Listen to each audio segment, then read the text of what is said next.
The gallery buzzed with the refined murmur of wealth and culture, champagne flutes catching light from crystal chandeliers as guests circulated between marble sculptures and Renaissance paintings.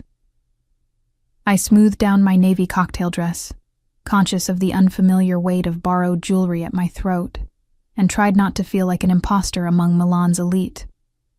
"Mia, over here."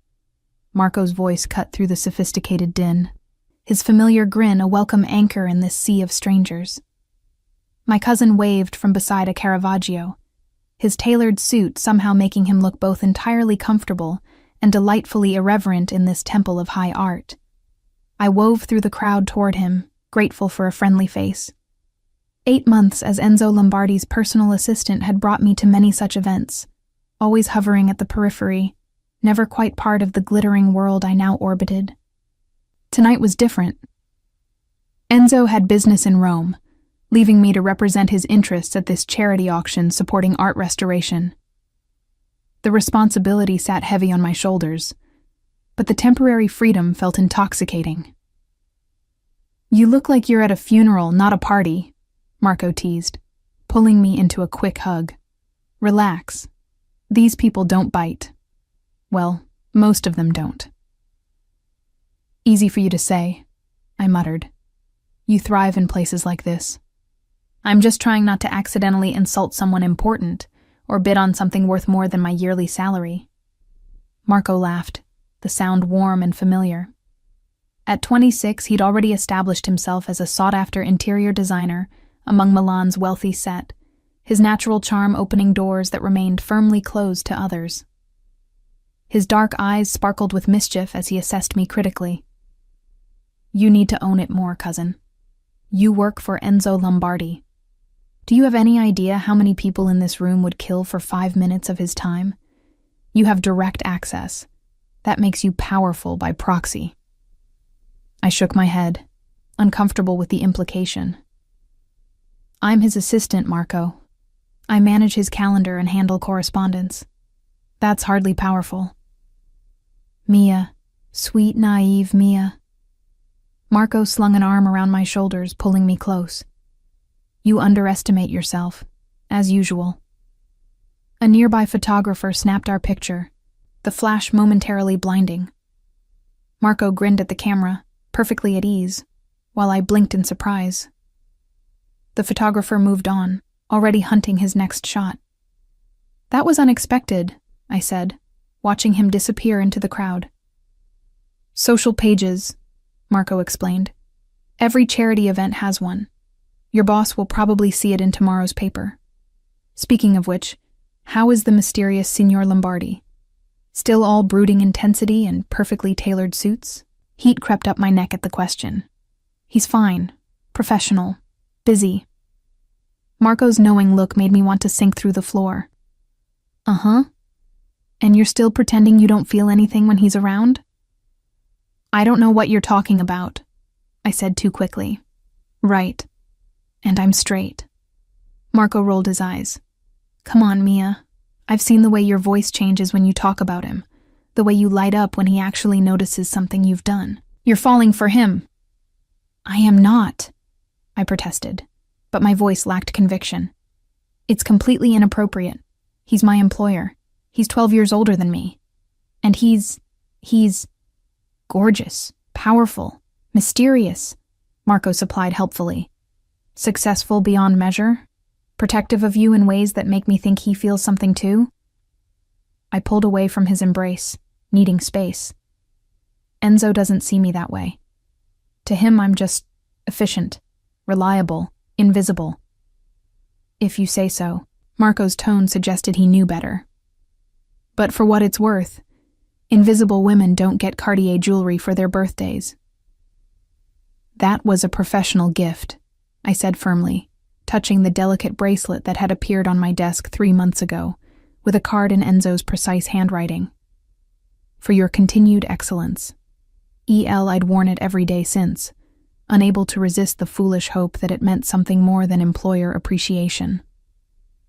The auction began shortly after, and I dutifully fulfilled my role, noting which pieces garnered the most interest, and who was bidding against whom. Enzo had taught me to observe, to catalog details that might prove useful later. His business dealt in rare artifacts and antiquities, operating in the gray spaces where legitimate markets and private collectors intersected. I didn't ask too many questions about his sources or methods. Some things were safer not knowing. By the time the event wound down, my feet ached from hours in heels, and my professional smile felt painted on. Marco had left an hour earlier, air-kissing my cheeks and promising to text. I gathered my clutch and wrap, ready to escape into the cool Milan night. My phone buzzed as I stepped onto the street, a notification from Instagram. Marco had tagged me in the photo from earlier, the one with his arm around my shoulders, both of us smiling at the camera. His caption read, "Best dates are with family. Love you, cousin. Milan nights. Art for good." I smiled at the sweet sentiment and liked the post without thinking, already flagging down a taxi. The phone rang 3 seconds later. Enzo's name flashed on the screen, and my stomach did that stupid fluttering thing it always did when he called. I took a breath, composing myself before answering. "Good evening, Mr. Lombardi. Is everything all right? It's quite late." "Delete that photo." His voice was quiet, controlled, but something underneath made the hair on my arms stand up. "Now." I froze, one hand on the taxi door. "I'm sorry. What?" "The photograph on your Instagram. Delete it. Immediately." Heat flooded through me, part confusion, part inexplicable defiance. In 8 months, Enzo had never spoken to me like this, never issued commands about my personal life. The boundary between professional and personal had always been carefully maintained, a wall we both respected. "May I ask why?" I kept my voice level, professional, even as something hot and reckless unfurled in my chest. Silence stretched between us, taut and humming with something I couldn't name. I could hear his breathing, could almost feel the tension radiating through the phone connection. "Because I'm asking you to." Each word was measured, careful, too careful. The defiance that had been building suddenly crested.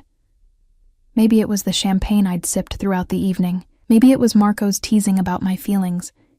Maybe it was 8 months of swallowing every inappropriate thought and emotion I had about my employer. "That's not a reason, Mr. Lombardi." My voice came out steadier than I felt. "That's an order. If you want me to delete it, you'll need to give me a good reason. A real one." The silence that followed was different. Charged. Dangerous. "Mia," he started, then stopped. I heard something rustle, as if he'd moved suddenly. "Who is he?" "Who is who?" "The man in the photograph, with his arm around you." Understanding dawned, swift and startling. "You're calling about Marco?" "I'm calling about the photograph," Enzo corrected, but there was no mistaking the edge in his voice now. "The one where you're pressed against another man, smiling at him like—" He cut himself off abruptly. My heart hammered against my ribs. "Like what?" "Delete it, Mia." Firmer now, that careful control reasserting itself. "Please." The please undid something in me. Enzo Lombardi did not say please. He stated facts, gave instructions, made observations. Politeness was built into his phrasing, but actual pleading? Never. "Give me one good reason," I said again, softer this time. "One real reason why what I post on my personal social media matters to you." The silence stretched so long I thought he might have hung up, then barely above a whisper, "Because it does." The line went dead.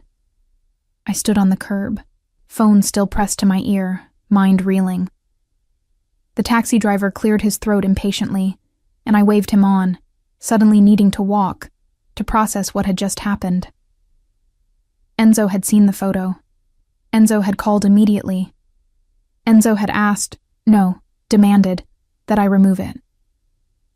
And when I'd pushed back, when I'd refused to simply comply, He'd revealed something I'd spent 8 months telling myself I was imagining. He cared.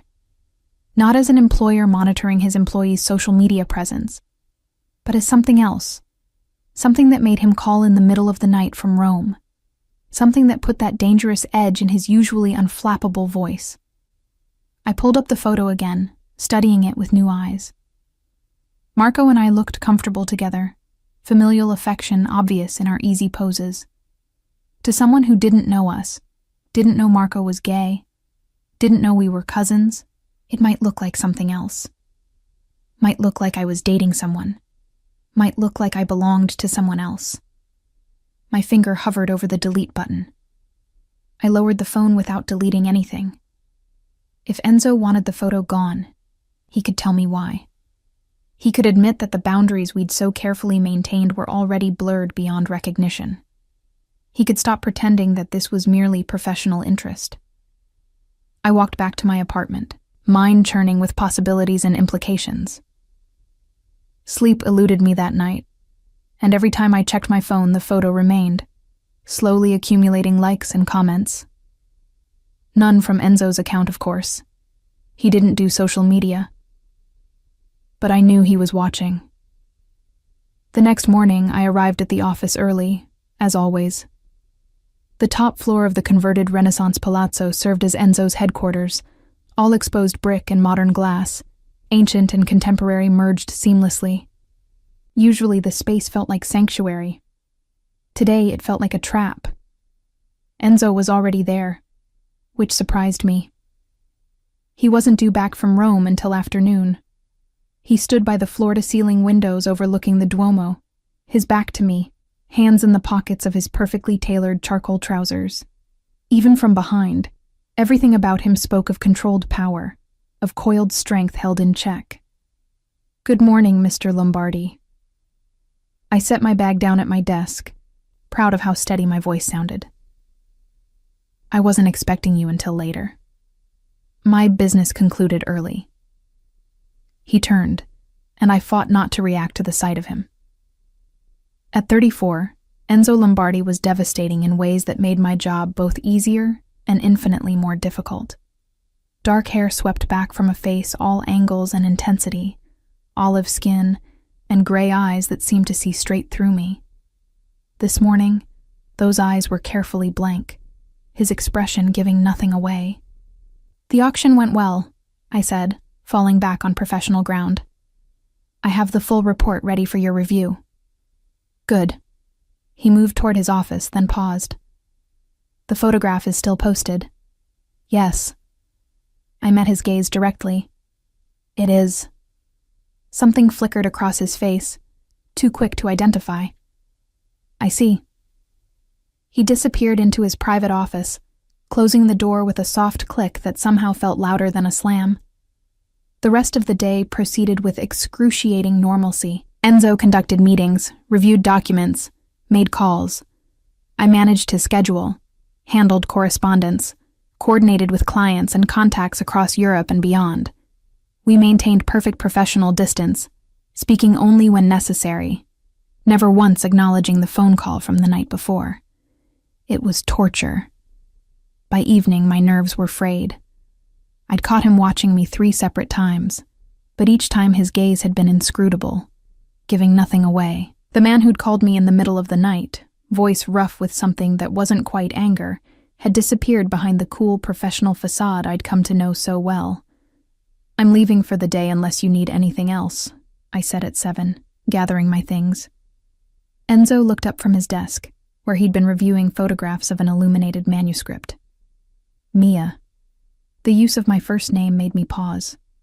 At the office, it was always Miss Reyes, or nothing at all. "Yes?" He seemed to war with himself, jaw tightening in that way I'd learned meant he was processing something difficult. Finally, "About last night. My call was inappropriate. I apologize." Disappointment and frustration warred in my chest. "You don't need to apologize for calling me." "I do when I overstep professional boundaries." His voice was carefully neutral. "Your personal life is your own. I had no right to comment on it. And if I didn't mind," the words escaped before I could stop them. If I didn't mind you commenting on my personal life? Enzo's hand stilled on the manuscript. Mia? The man in the photo is my cousin Marco, I said, the words tumbling out in a rush. He's gay. We've been best friends since childhood. That photo was completely innocent. I watched the information land, watched him process it. His expression remained neutral, but his knuckles whitened where they gripped the edge of his desk. I see. 2 words, carefully measured. Do you? I challenged, emboldened by his lack of reaction. Do you see, Mr. Lombardi? His eyes met mine, and for just a moment, the mask slipped. What I saw there stole my breath, heat and hunger, and something that looked almost like pain. Then it was gone, shuttered behind professional courtesy. Thank you for clarifying, he said formally. Have a good evening, Miss Reyes. Dismissed. Just like that. I left without another word, frustration and confusion churning in my stomach. What did he want from me? What did I want from him? The questions followed me home, unanswered and unanswerable. The next morning, a small velvet box sat centered on my desk. My hands trembled slightly as I opened it. Inside, nestled on black silk, was a delicate gold necklace. The pendant was an antique cameo, exquisitely carved, the profile of a woman in ivory against a backdrop of honey-colored stone. It was beautiful, breathtaking, and absolutely inappropriate for an employer to give his assistant. A card accompanied it, heavy cream cardstock with Enzo's distinctive handwriting. For you. So you'll never need another shoulder in photographs. E.L. I stood frozen, the necklace in my hands, reading and rereading those careful words. The implication was clear, wasn't it? The possessiveness barely contained beneath proper phrasing. Do you like it? I spun to find Enzo in the doorway of his office, watching me with unreadable gray eyes. It's beautiful, I managed. But I can't accept this. It's too much. It's a 16th century piece, he said, moving closer. Venetian. The artisan is unknown, but the quality is exceptional. I acquired it last year, and have been waiting for the right person to appreciate it properly. Enzo. I rarely used his first name, and his eyes darkened at the sound. This isn't appropriate. You're my employer. I'm aware. He stopped an arm's length away, close enough that I could smell his cologne, something subtle and expensive. But you're also more than just my employee, Mia. You must know that by now. My heart hammered against my ribs. What am I then? He reached out slowly, giving me time to pull away. When I didn't, his fingers brushed mine where I held the necklace, the touch sending electricity up my arm. Mine, he said quietly, the word hanging in the air between us like a confession. If you'll allow it. The word hung between us like a physical thing, solid and undeniable. Mine. Not a question, not even really an offer. A statement of fact delivered in Enzo's quiet, controlled voice that somehow made it sound both inevitable and terrifying. Yours, I repeated, testing the word on my tongue. My fingers trembled where they touched his, the velvet box pressing into my palm. What does that mean exactly? Enzo's gray eyes searched my face, and I watched that careful control he wore, like armor crack, just slightly around the edges. It means that the sight of another man's arm around you, even in an innocent photograph, made me lose focus on a €5 million negotiation. It means I took the first flight back from Rome, because the thought of you at that gallery, surrounded by men who might look at you the way I... He stopped abruptly, jaw tightening. It means I haven't been professional about you for quite some time. Mia. The confession landed like a physical blow. 8 months of careful distance, of maintained boundaries, of pretending we were simply employer and employee. All of it had been a carefully constructed lie. One we'd both apparently been living. How long? I whispered. A muscle worked in his jaw. Your first week. You reorganized my entire filing system without asking, correcting inefficiencies no one else had noticed. When I commented on it, you looked me straight in the eye and said, I assumed you hired me to improve things, not maintain mediocrity. No one speaks to me like that. No one challenges me. His fingers tightened slightly on mine. I was fascinated. And then I watched you handle a difficult client with such grace and intelligence that by the end of your first month I knew I was in trouble. My breath caught. 7 months. He'd been feeling this for 7 months while I'd convinced myself I was imagining every heated glance, every unnecessary touch, every moment when his gaze lingered just a fraction too long. Why didn't you say anything? The question came out more accusation than inquiry. Because you deserve better than a man who operates in gray spaces, he said simply. Because you're 22 and brilliant and have your entire life ahead of you. Because getting involved with your employer is complicated at best, destructive at worst. Because... He released my hand, stepping back, that careful mask reasserting itself. Because I'm not certain I can give you what you deserve, Mia. What you need. The withdrawal stung more than I expected. I set the jewelry box down on my desk with deliberate care, my mind racing. This was the moment, I realized. The moment where we either acknowledged what had been building between us for months or retreated behind professional boundaries that would never quite fit the same way again.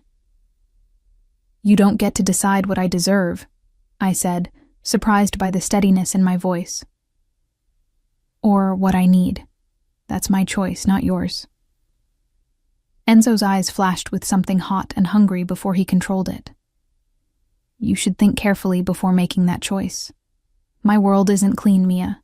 The business I conduct, the people I deal with. There are reasons I maintain distance.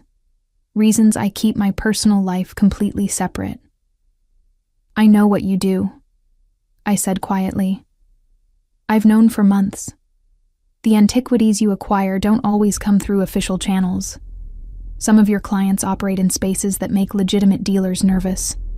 You negotiate in ways that don't require contracts or lawyers. I met his gaze directly. I'm not naive, Enzo. I see you. All of you. And I'm still here. Something shifted in his expression. Surprise, maybe, or relief. Most people look away, prefer not to examine too closely. I'm not most people. No, he agreed softly. You're not. The phone on my desk rang, shattering the moment.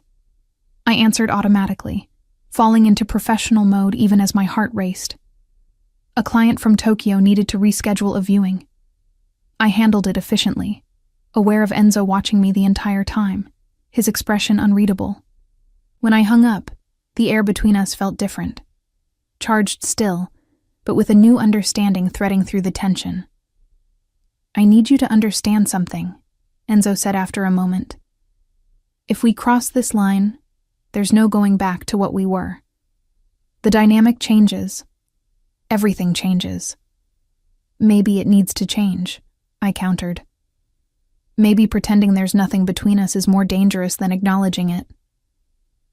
He studied me for a long moment, and I forced myself to hold his gaze, to not look away from the intensity I found there.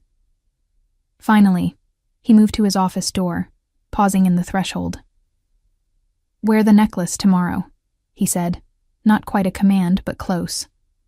I want to see it on you. Then he was gone, leaving me alone with the velvet box and a heart that wouldn't stop racing.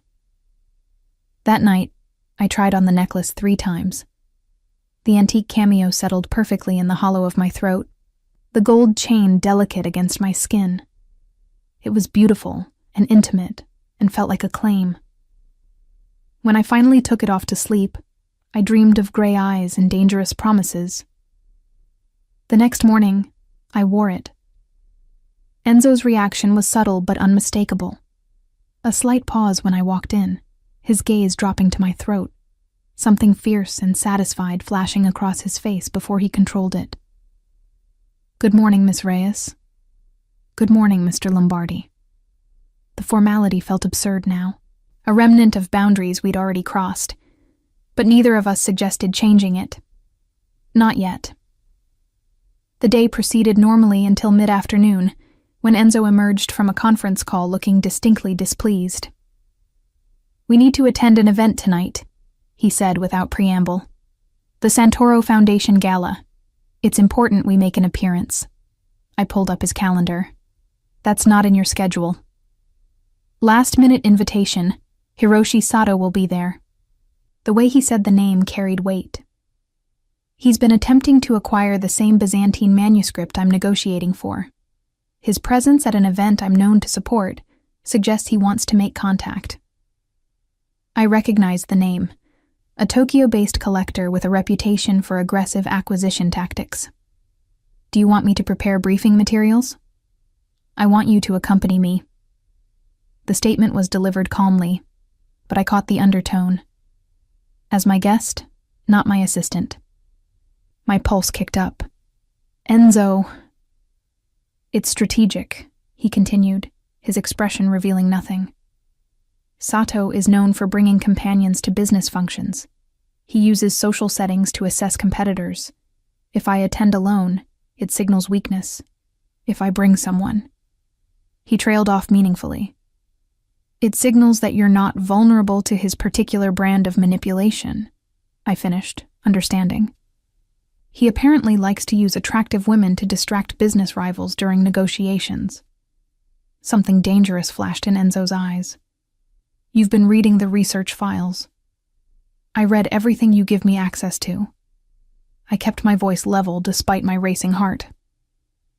"So, this is purely tactical? You need arm candy to maintain negotiating position? That's not..." He stopped, then started again, carefully. "You would be doing me a significant professional favor, and it would give us an opportunity to navigate this new dynamic between us in a controlled environment. A controlled environment where you can keep an eye on me," I observed, remembering his reaction to the photograph with Marco. "Where no other men can put their arms around me for pictures." His jaw tightened. "I didn't say that."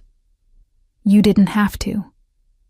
I should have been annoyed by the possessiveness, by the implication of ownership. Instead, I felt something warm and reckless unfurl in my chest. "What should I wear to this controlled environment?" "Something that makes it very clear you're with me." The words came out rougher than he'd probably intended. He cleared his throat. "Something formal. I'll send a car at 7. "You could just pick me up yourself," I suggested, testing the boundaries of this new territory we'd entered. Enzo's eyes met mine, heat flickering in their gray depths. "If I come to your apartment, we won't make it to the gala." The blunt admission stole my breath. He turned and walked back into his office before I could respond, leaving me flushed and flustered at my desk. I spent the rest of the afternoon trying to focus on work and failing spectacularly. My mind kept circling back to his words, to the promise implicit in them. If I come to your apartment, we won't make it to the gala. The implication was clear. Whatever had been building between us for 8 months was reaching a breaking point. At 5, Enzo emerged from his office earlier than usual. "Go home. Take time to prepare. The event is black tie."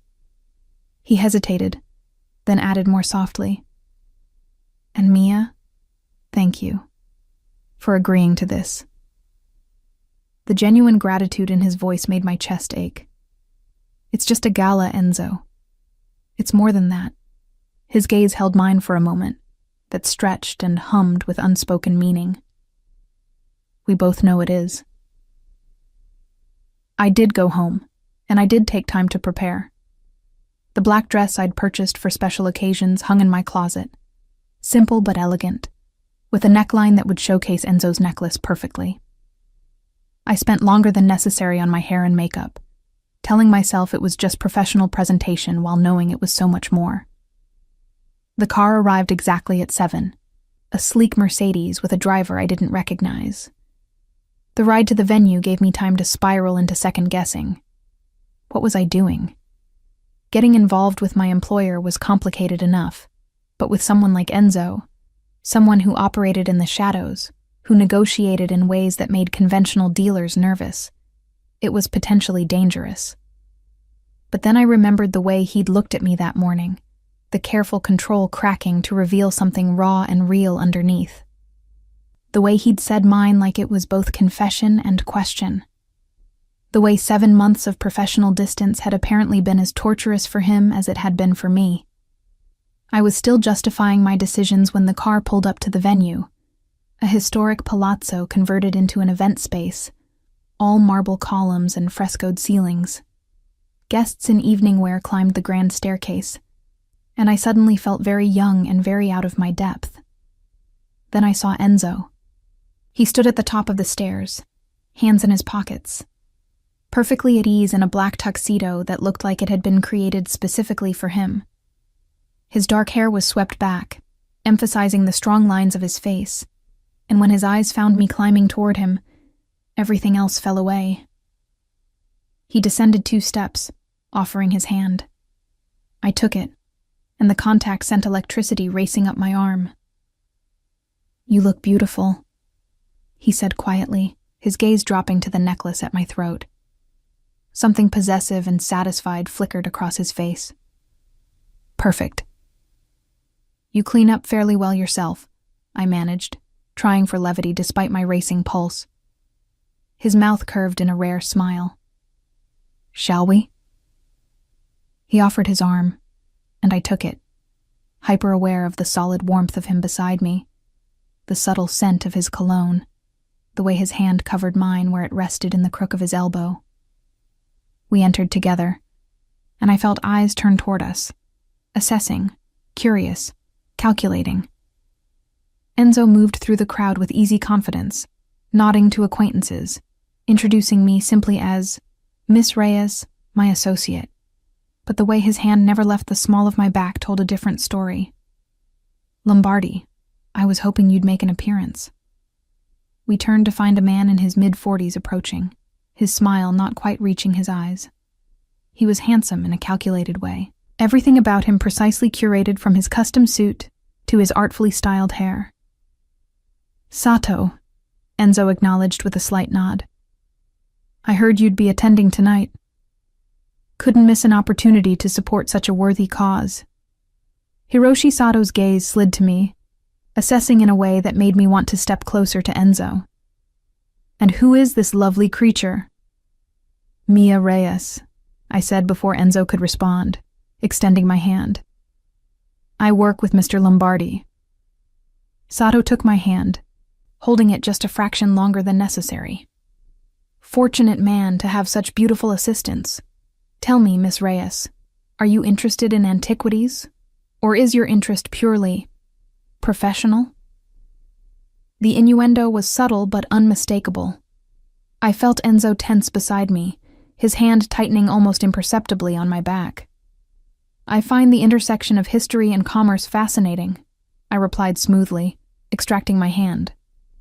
"Particularly the ethical considerations involved in private acquisition of cultural artifacts." Sato's smile sharpened. "Ethical considerations? How refreshing." His gaze shifted to Enzo. "We should discuss the Byzantine manuscript. I understand you're pursuing the same piece." "This isn't the venue for business negotiations," Enzo said calmly, but I heard the steel underneath. "Of course not. Though I'd hate for our competing interests to create complications. Perhaps we could find a mutually beneficial arrangement. I'm hosting a private viewing next week in Tokyo. You should attend. Both of you." His smile widened. "I'd be very interested in hearing Miss Reyes's thoughts on ethical acquisition." The challenge was clear. He was testing boundaries, seeing how far he could push before Enzo reacted. "We'll consider it," Enzo said with careful neutrality. "If you'll excuse us, I see someone I need to speak with." He guided me away with a hand at my back that felt more possessive than necessary. When we were out of earshot, I felt the tension radiating from him. "That was illuminating," I murmured. He's attempting to unsettle me by focusing attention on you." Enzo's voice was quiet, controlled, but I heard the edge beneath. "It's a tactic he uses. Find a weakness, exploit it." "And I'm your weakness?" The realization should have worried me. Instead, it sent a thrill through my chest. Enzo stopped, turning to face me fully. We were partially shielded by a marble column, the noise of the party a distant hum. His hand came up to touch the necklace at my throat, fingers brushing my skin. "You're becoming one," he admitted quietly. "Which is why this us is complicated. People like Sato, they notice everything, they use everything, and if they realize that you matter to me..." He trailed off, but the implication was clear. "Then I become a target," I finished. "A way to get to you." "Yes." His thumb traced the line of my collarbone, the touch sending shivers down my spine. "Which is why I should end this before it truly begins. Why I should maintain distance. Why I should..." "But you won't." I looked up at him, seeing the conflict written across his face. "Will you?" His jaw tightened, that careful control warring with something raw. "I should. But no. I won't." The admission hung between us, heavy with implication. Around us, the gala continued. Laughter and music and the clink of champagne glasses. But in our small bubble of space, the world had narrowed to just us, to this moment of truth. "Then we deal with the complications together," I said simply. "As they come." Enzo's expression softened almost imperceptibly. "You have no idea what you're agreeing to. So explain it to me. Show me." I touched his chest, feeling his heartbeat strong and steady beneath expensive fabric. "Whatever this is between us, let's stop pretending it doesn't exist." For a moment, I thought he might pull away, might retreat behind those careful walls of professional distance. Then his hand covered mine, pressing it more firmly against his chest. "After tonight," he said quietly. "After we've navigated this particular minefield, we'll talk, really talk, about what this means, what it could become, what I can and cannot offer you." His gray eyes held mine, intense and serious. "But understand, Mia, once we cross this line completely, I won't be able to let you go. It's not in my nature to release what's mine." The possessiveness should have alarmed me. Instead, it felt like coming home. "Then don't," I whispered. Something fierce and hungry flashed in his eyes. Then the mask slid back into place as another couple wandered past, and we were once again just employer and employee attending a charity function. But everything had changed, and there was no going back. The weeks following the gala settled into a new rhythm that felt both natural and impossibly strange. Enzo and I hadn't crossed any final lines, not yet, but the pretense of pure professionalism had dissolved entirely. He touched me more freely now, a hand at my back when we reviewed documents together, fingers brushing mine when passing files, his body angling toward me in meetings as if drawn by magnetic force. The necklace had become my daily uniform, and I caught him looking at it, at me, with an expression that made heat pool low in my stomach. We were dancing around something inevitable, and we both knew it. "Coffee," Enzo said one morning, setting a cup on my desk without looking up from the document he was reading. "2 sugars, light cream, exactly how you take it." I blinked at the offering. In 8 months, he'd never made me coffee. That was my job, anticipating his needs, not the reverse. "You remembered how I take my coffee?" "I remember everything about you."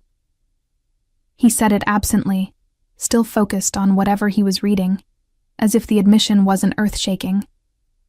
"The way you tap your pen 3 times before making notes, how you organize files by color and urgency, that you prefer morning meetings because you're sharper before noon. that you bite your lower lip when you're thinking through a problem. I stared at him, the coffee forgotten. Enzo, the Castellani estate appointment is confirmed for Thursday, he continued, finally looking up. Whatever he saw in my face made him pause. What? You remember everything about me, I repeated softly. His expression shifted, becoming almost vulnerable. Is that surprising? I've been watching you for months, Mia, studying you, learning you. He set down the document. It's what I do. When something interests me, I observe until I understand it completely. I'm not an artifact to be catalogued. No. He moved closer, coming around the desk until he stood directly before me. You're infinitely more complicated and more valuable. My breath caught at his proximity, at the heat in his gray eyes. This close, I could see flecks of darker gray in the irises, could smell the subtle cologne he wore, could feel the warmth radiating from him. Enzo, I whispered, not sure what I was asking for. His hand came up, fingers ghosting along my jaw. Soon, he promised quietly. Once the Castellani acquisition closes, once Sato's competing bid is settled, once there are no professional complications that could be used against you. His thumb brushed my lower lip, the touch sending electricity racing through me. I'm trying to protect you, Mia. Even from myself. I don't need protection from you. You might. His hand dropped away, and he stepped back, that careful distance reasserting itself. My world has sharp edges. I need to know I can keep you safe before I pull you fully into it. I wanted to argue, to tell him I could handle whatever came. But the seriousness in his expression stopped me. Whatever he was protecting me from wasn't hypothetical. It was real, concrete, dangerous enough to make a man who clearly wanted me maintain this torturous distance. The Castellani estate, I said instead, falling back on work. What do we need to prepare? Relief and something that might have been gratitude flickered across his face. All the documentation you compiled last month. The family is finally ready to liquidate.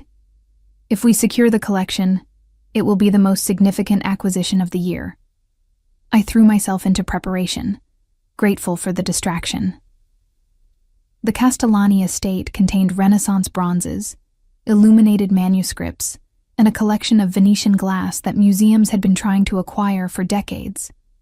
Enzo's client, a private foundation in Switzerland, was prepared to pay whatever it took. Thursday arrived with an autumn chill in the air.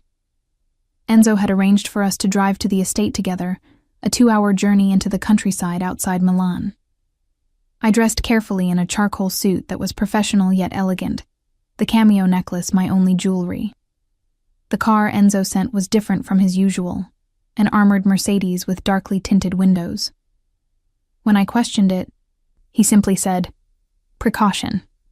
The collection's value makes certain security measures necessary." He was already in the back seat when I entered, reviewing documents on his tablet. But he looked up immediately, his gaze traveling over me in a way that made me flush. "You look perfect," he said quietly. "Professional but not severe. The Castellanis will appreciate the respect." The drive passed in comfortable silence, broken occasionally by discussions of strategy and valuation. But I was hyper-aware of his presence beside me, the subtle brush of his arm against mine when the car turned, the way his attention kept drifting from his tablet to me. "Are you nervous?" he asked as we neared the estate. "Should I be?" "No. You're excellent at this." He reached over, taking my hand. The gesture was so unexpected, so intimate, that I froze. "But it's a significant negotiation, your first time being directly involved in an acquisition of this magnitude. You're bringing me as more than just an assistant. It wasn't a question. I'm bringing you as my partner." His fingers tightened on mine. "In every sense that matters professionally. The Castellanis will negotiate with both of us. What you observe, what you notice, it matters." I trust your judgment, Mia. The simple declaration undid something in my chest. Trust from Enzo Lombardi wasn't given lightly. I'd earned it, I realized. Months of proving myself, of demonstrating that I could navigate his world with intelligence and discretion. I won't let you down, I promised. His smile was small but genuine. You never have. The Castellani estate was a sprawling villa built in the 16th century, all stone walls and formal gardens slowly surrendering to autumn. An elderly man in a butler's uniform greeted us at the entrance, leading us through halls lined with portraits of ancestors to a library where the current count waited. Count Castellani was in his 70s, elegant in the way only old European nobility could be, with white hair and sharp eyes that assessed us carefully. Beside him sat a younger man, his grandson perhaps, whose expression was less welcoming. Signor Lombardi, the Count greeted in Italian, rising to shake Enzo's hand. And you must be Miss Reyes, my grandson, Alessandro. I shook hands with both men, noting Alessandro's calculating gaze, the way he studied Enzo with something that looked like distrust. The negotiation began cordially enough. Enzo outlined his client's interest, the Foundation's commitment to preservation and scholarship. I took notes, observing the room's contents, the way Alessandro's expression tightened when certain pieces were mentioned. The Venetian glass collection. Alessandro interrupted during Enzo's presentation. We've received another offer, one that values the pieces significantly higher than your proposal. Enzo's expression didn't change. May I ask who made this offer? Hiroshi Sato. Alessandro smiled thinly. Perhaps you know him. Ice trickled down my spine. Sato had been silent since the gala, but apparently he'd been working behind the scenes, attempting to outmaneuver Enzo by going directly to the cellars. I'm familiar with Signor Sato's methods, Enzo said calmly. His valuations are often optimistic, designed to secure initial agreements that later require significant renegotiation once provenance issues emerge. Are you suggesting provenance problems with our collection? Alessandro's voice hardened. I'm suggesting that Signor Sato's due diligence is sometimes less thorough than it should be. Problems emerge. Acquisitions fall through. Sellers are left in difficult positions. Enzo's tone remained perfectly professional, but I heard the steel underneath. My client's offer is comprehensive and final. No renegotiation. No complications. Count Castellani studied Enzo thoughtfully. You have a reputation for reliability, Signor Lombardi, but Alessandro raises valid concerns. If another buyer is willing to pay more. May I? I interjected softly. Both men turned to me with surprise. Even Enzo looked curious. I pulled out my tablet, accessing the research I'd compiled. I've reviewed Signor Sato's acquisition history over the past 5 years. Of the 43 major purchases he initiated, 12 were delayed by provenance disputes, 7 were ultimately canceled, and 3 resulted in legal action from sellers claiming breach of contract. I met Alessandro's gaze directly. His initial offers are indeed higher. His completion rate is concerning. Alessandro's eyes narrowed. You came prepared to discredit a competitor? I came prepared with facts, I corrected gently. Your family's collection deserves to be properly valued and responsibly placed. If those are your priorities, I can provide documentation supporting every claim I've made. Silence fell over the library. I felt Enzo's gaze on me, could sense his approval even without looking. Count Castellani's expression had shifted from polite interest to genuine attention. I would like to see this documentation, the Count said finally. The next 2 hours were intense. I presented my research while Enzo walked them through the specifics of his client's offer, emphasizing the Foundation's commitment to preservation and access. Alessandro pushed back repeatedly, but each time I had data to counter his concerns. By the time we finished, Count Castellani looked convinced. You make a compelling case, he said, looking between Enzo and me. I will need to discuss this with my family, but I believe your offer better serves our interests long term. We appreciate your consideration. Enzo replied smoothly. Please take whatever time you need. Miss Reyes will ensure you have all supporting documentation. As we prepared to leave, Alessandro pulled Enzo aside. I couldn't hear their conversation, but I saw Alessandro's expression, frustrated, perhaps angry. When Enzo returned to me, his face was carefully neutral. What was that about? I asked once we were in the car. A warning. Enzo's jaw tightened. Alessandro has financial troubles. Sato apparently offered him a private incentive, cash payment in addition to the sale price. He's angry that his grandfather might choose our offer instead. Will that be a problem? It could be. He was quiet for a moment, staring out at the countryside rolling past. Men with money problems make rash decisions, and Sato is very good at exploiting desperation. The drive back to Milan felt different, tense, weighted with concerns Enzo wasn't fully articulating. When we finally pulled up to the office, night had fallen, and the city sparkled with lights. You were extraordinary today, Enzo said as the car idled. The way you handled Alessandro, the research you'd prepared, you thought 3 steps ahead.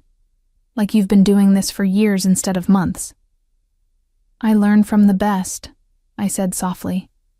His hand found mine in the darkness of the car's interior. Mia, I need you to understand something. What happened today? Alessandro's warning, Sato's interference. It's going to escalate. He doesn't like losing, and he's realized that targeting me directly won't work. His fingers tightened on mine. So he'll target you instead. Find ways to compromise you, to create leverage. Fear flickered through me. What kind of leverage? Whatever works. False allegations, manufactured scandals, anything that might convince me to back away from deals he wants. His voice dropped. Which is why I need you to be careful. No social media posts without thinking about how they might be misinterpreted. No going anywhere alone until this acquisition closes. And if anyone approaches you, anyone at all, asking questions about me or my business, you tell me immediately. Enzo, you're scaring me. Good. He turned to face me fully, his expression fierce. Be scared. Be cautious. Because you matter to me, Mia. And that makes you valuable to people who want to hurt me. I won't let that happen. But I need you to help me protect you. I wanted to argue that I could take care of myself, that I wasn't some fragile thing that needed guarding. But the raw concern in his eyes stopped me. This wasn't about control or possession. It was about genuine fear for my safety. I'll be careful, I promised. But Enzo, you have to tell me if there's real danger, not just theoretical, actual threats. I need to know what I'm dealing with. He studied me for a long moment, then nodded slowly. If it becomes necessary, I will. But for now, just trust me.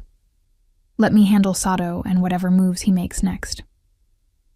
We separated in the parking garage, Enzo heading to his penthouse apartment, me to my modest flat across the city. But I lay awake that night, replaying the warning in his voice, the tension in his shoulders, the way he'd held my hand like he was afraid to let go. The next morning, I arrived at the office to find Enzo already there, on the phone, speaking rapid Italian in a tone I'd never heard before. Cold, almost threatening. He ended the call when he saw me, his expression smoothing into professional neutrality. Good morning. What happened? I set down my bag, noting the tension around his eyes. Alessandro Castellani called Count Castellani last night, tried to convince him to accept Sato's offer. His jaw tightened. When that failed, he contacted a journalist friend. There will be a story in tomorrow's financial press questioning the legitimacy of some of my previous acquisitions. My stomach dropped. Can they do that? Just publish unsubstantiated? They'll frame it as investigative journalism, raise questions without making direct accusations. It's enough to create doubt, to make clients nervous. He moved to the window, staring out at the city. Sato's fingerprints are all over this. It's exactly his method. Use proxies to attack credibility, create chaos, then sweep in as the stable alternative. What do? We prepare. He turned back to me, and I saw the strategist behind the calm facade. I've already contacted my attorney and our public relations consultant. We'll issue statements, provide documentation refuting whatever they claim. But Mia, he paused. They might mention you. Your name might appear in the article as my assistant, possibly with insinuations about our relationship. Heat flooded my face. What kind of insinuations? That you're more than just my employee. That your position is based on factors other than competence. His expression darkened. It's character assassination by implication. They won't say anything directly actionable, but the suggestion will be there. Anger flared in my chest. That's absurd. I've earned my position here. I know that. Anyone who's worked with you knows that. But perception matters in this world, and Sato understands that. He crossed to me, his hands settling on my shoulders. If this becomes too much, if you want to step back until the acquisition closes and things settle down, I would understand. Absolutely not. The words came out fierce, surprising us both. I'm not running because some competitor wants to play dirty. If they print lies about me, we'll refute them. If they question my competence, we'll demonstrate it. But I'm not abandoning you when things get difficult. Something flashed in Enzo's eyes. Pride, maybe, or relief. You're certain? Completely. I covered his hands with mine where they rested on my shoulders. We handle this together. Like partners. His smile was small but genuine. Like partners, he agreed. The article dropped the next afternoon, and it was worse than Enzo had prepared me for. Nothing overtly libelous, just carefully worded questions about the authenticity of certain pieces he'd brokered, implications of questionable provenance, and, buried in the second half, a paragraph about his young, attractive assistant, and questions about whether their close working relationship influenced business decisions. I read it 3 times, fury building with each pass. The journalist had done their homework, pulling up social media photos, including the one with Marco that I'd never deleted, and weaving a narrative of impropriety without ever making direct claims. It's garbage, I said, throwing down my tablet. Innuendo and insinuation without a shred of actual evidence. But effective. Enzo's voice was carefully controlled, too controlled. 3 clients have already called asking about the allegations. The Swiss Foundation wants additional documentation before finalizing the Castellani acquisition. So we provide it. We refute everything, demonstrate that it's a smear campaign. We will. He was quiet for a moment, staring at the article on his screen. But Mia, you need to understand. This is what involvement with me looks like. People using whatever tools they can to create leverage, to find weakness. If we continue down this path, if we let what's between us become more than professional, it will happen again. And possibly worse. I moved to stand before his desk, forcing him to look at me. Are you trying to push me away? I'm trying to give you an exit. His gray eyes met mine, and I saw the conflict there, desire warring with protective instinct. Before this goes any further, before you're in so deep that leaving would cost too much. I'm already in deep. The admission hung between us. Have been for months. This article doesn't change that. It should. But he said it without conviction. Well, it doesn't. I straightened, decision crystallizing. So here's what we're going to do.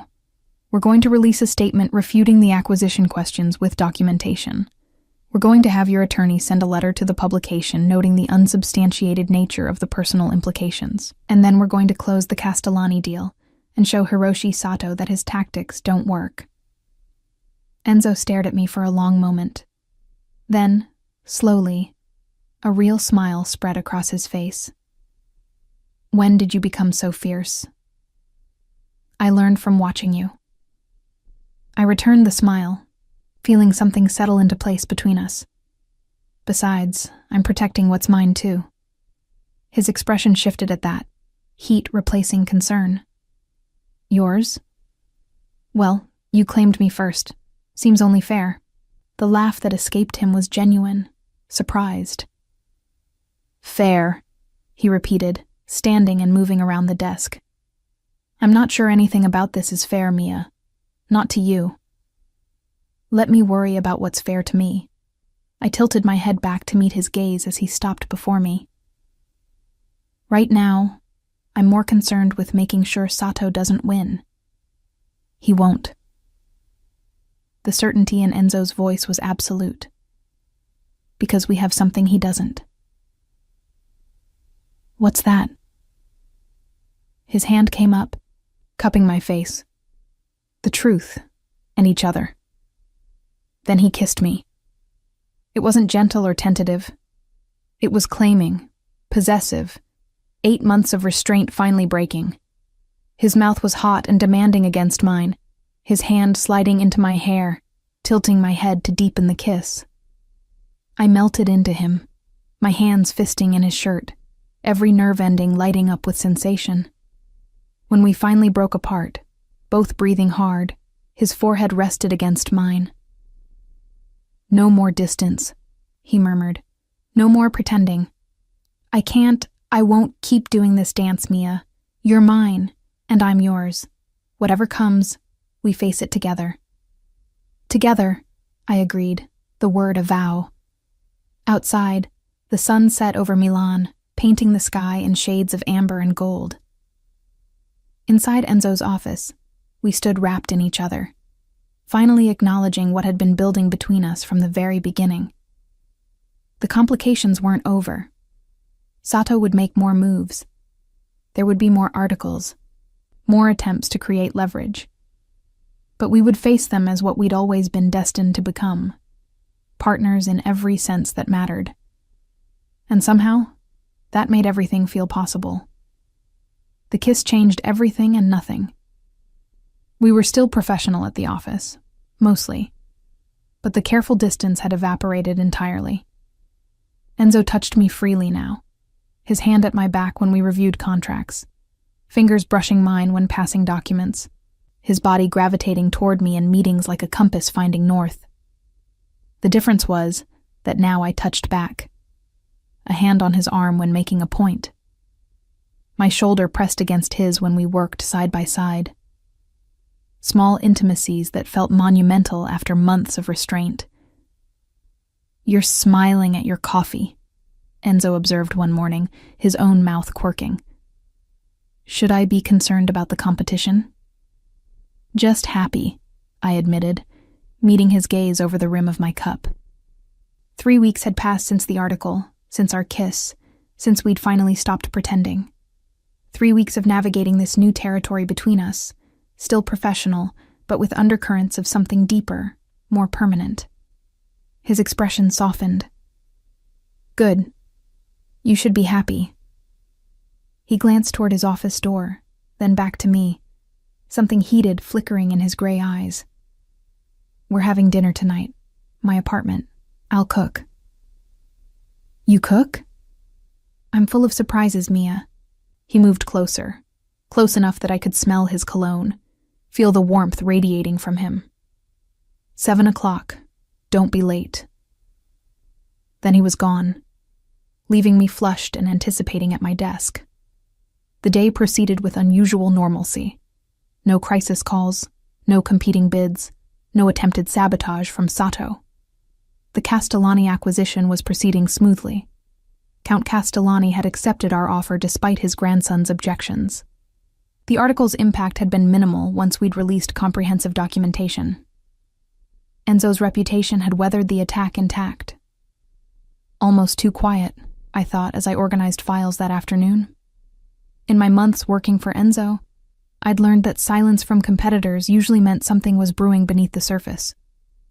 My phone buzzed with an email notification. Unknown sender, no subject line. I almost deleted it as spam, but something made me open it instead. The screen filled with photographs, images of me, leaving my apartment, at a cafe with Marco, shopping for groceries. All recent, all taken without my knowledge. Below them, a single line of text. Interesting company you keep, Miss Reyes. Especially for someone so close to Lombardi. My blood ran cold. I clicked through the images, my hands trembling. Someone had been following me, watching me, documenting my movements. The violation sent nausea rolling through my stomach. Mia? Enzo emerged from his office, took one look at my face, and was beside me in 3 strides. What happened? Wordlessly, I showed him the email. Watched his expression shift from concern to something cold and dangerous. How long? His voice was eerily calm. The photos? They're from the past week, but this is the first message. He took my phone, studying the images with professional detachment that somehow made his fury more evident. Sato. He's attempting to create leverage, make you feel unsafe, hope you'll pressure me to back away from the Castellani deal. It's working, I admitted, hating the tremor in my voice. I feel violated, watched. Enzo's jaw tightened. He set down my phone and pulled me against him, his arms wrapping around me with fierce protectiveness. I'm sorry. I should have anticipated this, should have ensured your security sooner. How could you have known? Because I know how men like Sato operate. His voice was rough against my hair. And because you matter to me, which makes you a target. I was careless with your safety. I pulled back enough to look at him. This isn't your fault. It is. The conviction in his voice was absolute. But I'm going to fix it. Starting now. He pulled out his own phone, making a rapid call in Italian. When he hung up, his expression was set with determination. My head of security will be here in 20 minutes. You're not going anywhere without protection until this is resolved. Enzo, that's excessive. It's necessary. His hands framed my face, forcing me to meet his fierce gaze. Someone was watching you, Mia. Following you.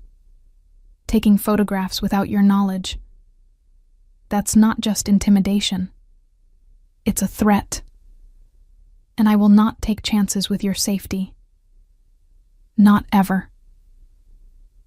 The absolute certainty in his voice, the protective fury emanating from him, it should have felt suffocating. Instead, it felt like safety, like someone finally standing between me and danger. Okay, I whispered. Whatever you think is best.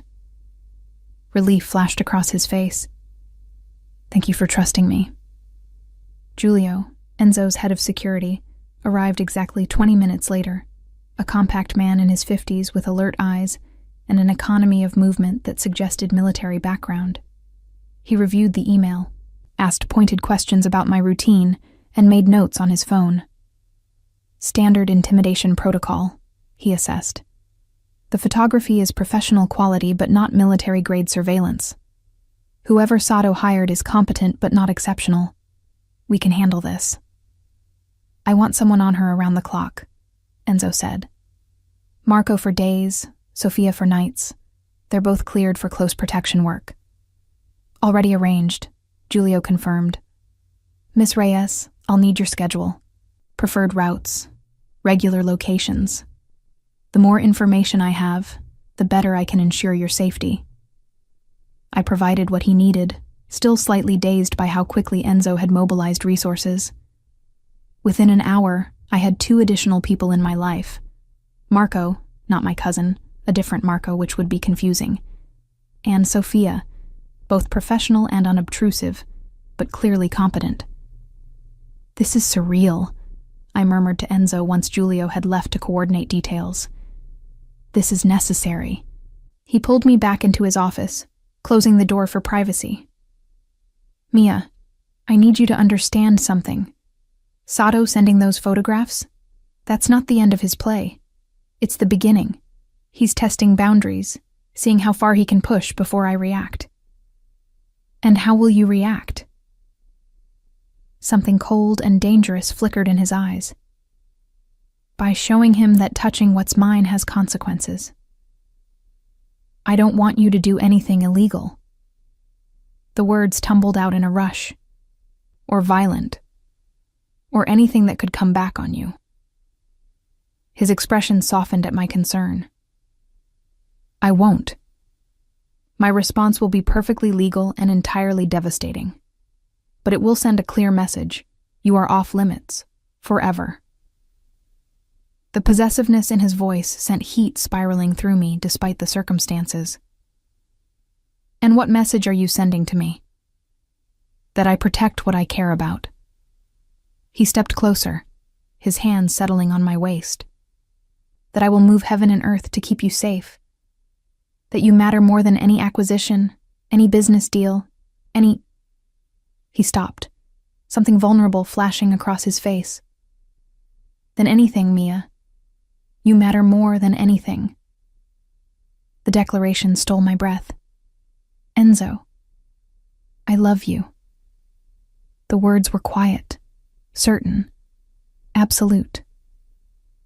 "I've been falling in love with you since you reorganized my filing system and told me mediocrity was unacceptable. And I know it's complicated. I know the timing is terrible with everything happening, but I need you to know, before this goes any further, I love you."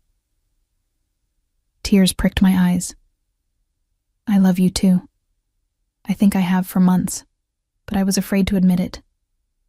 Afraid it was one-sided, afraid of ruining what we had professionally." He kissed me, swallowing the rest of my words. This kiss was different from the first. Less desperate, more certain. A claiming and a promise, and a homecoming all at once. "Dinner at my apartment," he murmured against my mouth.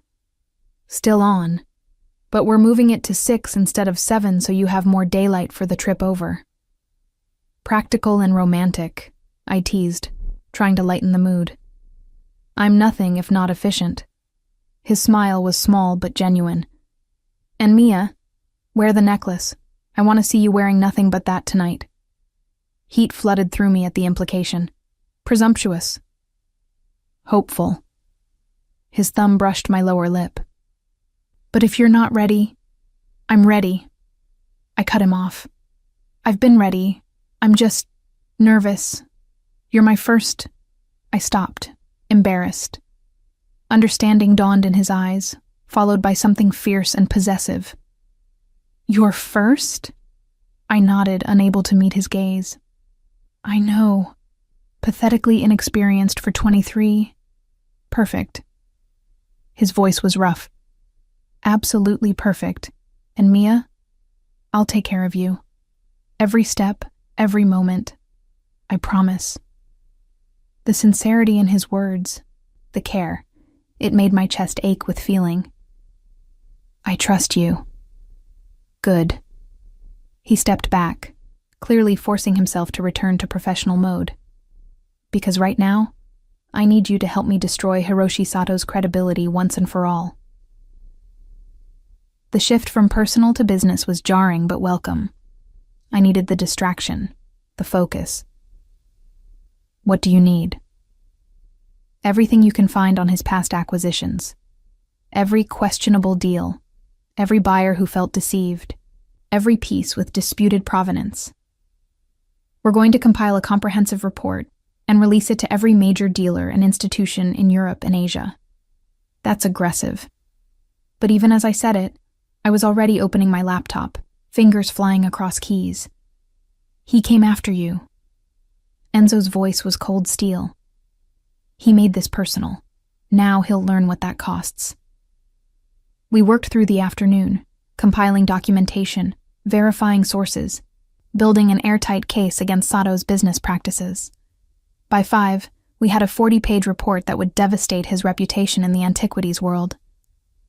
This will end his career, I observed, reviewing the final document. Yes. Enzo showed no remorse. He should have considered that before he targeted you. At 5:45, Marco the bodyguard appeared to escort me to Enzo's apartment. The ride through Milan's evening traffic felt surreal. Sophia following in a second car, Marco alert and watchful beside me. This was my life now. Protected, watched, safe but constrained. Enzo's penthouse occupied the top floor of a converted industrial building overlooking the Navigli district. I'd never been here before. Our relationship had existed entirely within the professional sphere until now. Crossing this threshold felt monumental. He answered the door in jeans and a casual shirt, sleeves rolled to his elbows, looking more relaxed than I'd ever seen him, and somehow more dangerous for it. You came. Relief colored his voice. You doubted I would? I worried the photographs might have scared you away. From me. From this. He gestured between us. I stepped inside, taking in the loft-style space. Exposed brick, modern furniture, floor-to-ceiling windows offering a stunning view of the city. It would take more than threatening photographs to scare me away from you. His expression softened. Good. Because I'm not letting you go. Not ever. Dinner was surprisingly normal. Pasta he'd made himself, good wine, easy conversation that flowed like we'd been doing this for years instead of hours. He asked about my life before working for him, and I found myself telling stories I rarely shared. About losing my parents young, being raised by my grandmother, putting myself through university, the loneliness of being young and alone in a big city. Is that why you took the job with me? He asked, refilling my wine. The salary? Partly, I admitted, but also because you had a reputation for being demanding but fair. I wanted to work for someone who would challenge me, who would teach me things I couldn't learn anywhere else. And have I? Taught you things? Every day. I met his gaze across the table. About antiquities, yes. About negotiation and strategy. But also about myself, about what I'm capable of, what I want. And what do you want, Mia? The question hung between us, weighted with meaning beyond the simple words. You, I said simply. This. Whatever we're building together. He stood, moving around the table to pull me to my feet. Come with me. He led me to the bedroom, a space dominated by a massive bed and more windows showcasing the twinkling city. And there, on the nightstand, was something that made my breath catch. A framed photograph. The one Marco had posted, the one that had started everything. But Enzo had printed it, placed it where he'd see it every morning and every night. You kept it, I whispered. It's the moment I realized I couldn't pretend anymore. His arms wrapped around me from behind, his chin resting on my shoulder as we both looked at the image. That photograph of you smiling at someone else made me insane with jealousy. Made me call you in the middle of the night and demand you delete it. Made me realize I was already too far gone. I turned in his arms, looking up at him. I never deleted it, even when you asked me to. I know. His smile was rueful. You were right to defy me, to make me admit why it bothered me, to force me to be honest about what I felt. No more secrets, I said, sliding my hands up his chest. No more pretending. No more secrets, he agreed. Then more softly. Are you sure, Mia? Because once we cross this line... We already crossed the line, I interrupted. Months ago. We've just been too careful to admit it. Then let me show you. His mouth found mine, and this kiss was different from all the others. Deeper, slower, more purposeful. A promise and a claiming all at once. He was gentle, patient, taking his time to learn every response, every sigh, every place that made me gasp. When he finally moved over me, his eyes held mine. "Mine," he whispered, and it wasn't a question. "Yours," I agreed. "Always yours." Outside, the city glittered with a million lights. Inside, we created our own world. Just us. Just this. Just the perfect rightness of finally being together. Later, wrapped in his arms with the necklace still around my throat, I felt complete in a way I'd never experienced. "I'm going to marry you," Enzo said quietly, his fingers tracing lazy patterns on my shoulder. "Someday, when everything settles, when I can offer you the life you deserve. I know you don't." He pressed a kiss to my temple. "But I do. I need to wake up to you every morning.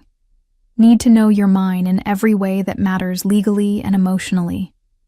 Need everyone to know that you're not just my assistant or my girlfriend, but my wife, my partner, my everything." Tears pricked my eyes at the raw honesty. "Yes.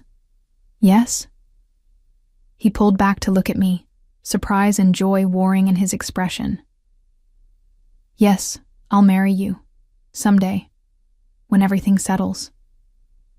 I touched his face, feeling the slight stubble along his jaw. "But Enzo, I don't need the perfect life or the perfect timing. I just need you." His kiss was answer enough. We spent the night learning each other, sleeping tangled together, waking to make love again as dawn painted the sky. It felt like a beginning. Like everything before this had been prologue to the real story starting now. At 7, his phone rang, Giulio, with news that Hiroshi Sato had been arrested overnight. Financial fraud, apparently unrelated to the antiquities business. But the timing seemed too convenient to be coincidence. "What did you do?" I asked as Enzo hung up, suspicion coloring my tone. "I may have mentioned to certain authorities that they should examine his business practices more closely." He said it casually, but I saw the satisfaction in his eyes. Specifically, his pattern of using coerced photography to intimidate competitors and associates. Turns out, you weren't the first person he targeted. The others were happy to provide evidence once they knew they weren't alone. "So you didn't do anything illegal?" I made a few phone calls, connected dots that authorities hadn't noticed. Let justice run its natural course. He pulled me back against him. Completely legal, entirely ethical, and incredibly effective. "You're terrifying," I murmured, but without heat. "Only to people who threaten what's mine." His arms tightened around me. "To you, I'm just yours." "Just mine," I agreed, smiling against his shoulder. Later, as we prepared for the day, he showed me the framed photograph again. "I'm keeping this here, a reminder of the moment everything changed." "You mean the moment you went insane with jealousy?" "The moment I realized I was in love with you," he corrected, and couldn't hide it anymore. I kissed him, soft and sweet. Best Instagram post I ever made. "Best photograph I almost demanded you delete," he countered. We laughed together, and it felt like coming home. The Castellani acquisition closed 2 weeks later. Count Castellani even sent a personal note thanking us both for our professionalism and care with his family's legacy. Alessandro, apparently, had been cut out of the financial decisions after his attempt to sabotage the deal. Enzo's business thrived. My role expanded from assistant to genuine partner. We worked together seamlessly, our professional chemistry enhanced rather than complicated by our personal relationship. And every night, I went home to him. To the penthouse that had become ours. To the bedroom where our photograph held pride of place. To the man who had taught me that sometimes the most powerful thing you could do was admit what you felt. 6 months later, on a quiet Sunday morning, Enzo proposed officially, with a ring this time, antique and perfect, beside the photograph that had started everything. I said yes, of course. Had been saying yes to him in 1,000 small ways, since the moment I'd refused to delete that photograph. Our wedding was small, intimate, held in a villa in Tuscany surrounded by people we loved. Marco, my cousin, not the bodyguard, stood with me, teasing that he'd known from that first photograph that Enzo was already gone for me. In my bouquet, nestled among cream roses, I wore the cameo necklace that had been Enzo's first real declaration. And later, in our villa's library, we hung the framed photograph beside our wedding portrait. A reminder of where we'd started, of the moment jealousy had given way to honesty, of the Instagram post that had changed everything. "Do you regret not deleting it?" Enzo asked, wrapping his arms around me from behind as we studied the images side by side. "Never." I leaned back against him. "Best decision I ever made was refusing to give you what you wanted."